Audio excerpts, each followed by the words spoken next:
Thank you very much, Chair. Chair, I'm going to go through point by point.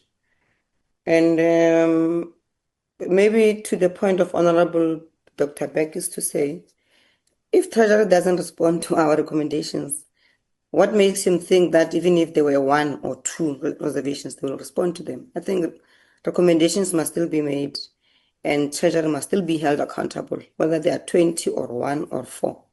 But anyway, my point is, Chair, on the sentence that says it starts with the community recognizes the progress recorded in several areas, and it ends with proposed fiscal framework. I don't want to reread it. I just want to direct you to where it is. Chair, I think here we must be clear that these public consultations we're talking about were undertaken by Parliament and not by the National Treasury, because as it is, it's open. Actually, the way if you read it, you'd actually think that National Treasury undertook the public engagement. So it must be clear that National Treasury, before presenting the MTBPS, consulted the cabinet.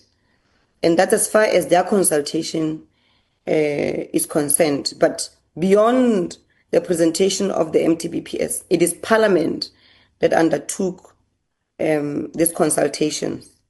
That's number one. Number two is that sentence that speaks about South Africa's exit from the FATF grey list.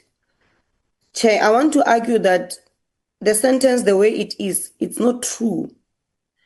Because much of the issues that were raised by the Financial Action Task Force, it was issues of money laundering, weak investigations and prosecutions. It was to a larger extent the lack of strategy to deal with terrorist financing. It was insufficient supervisions of certain sectors and allowing people to get away with proceeds of crime. So all these issues that the FATF raised had nothing to do with strengthening governance and enhanced fiscal credibility. So that statement is actually misleading. It's wrong. There's still corruption of state resources, Chair. For an example, we can speak about a 360 million tender awarded to Cat Matlala, which was at a time when we were celebrating the progress towards removal of South Africa from the grey listing. So my argument is that this sentence should be rewritten because it is giving a wrong perception that these efforts were as a result of all these things.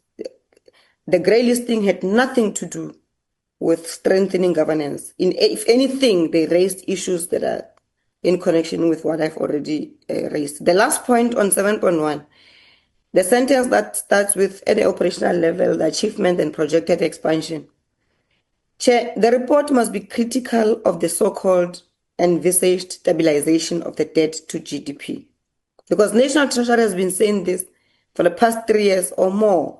And every time they say this, the following year it goes up. I mean, we demonstrated when we were debating that we took National Treasury from as way back as 2022, illustrating that this is what you said on the budget, this is what you said on the MTBPS, and none of the things you've said for the past 3-4 years has actually materialized. So we must find a different wording, Chair, on this paragraph.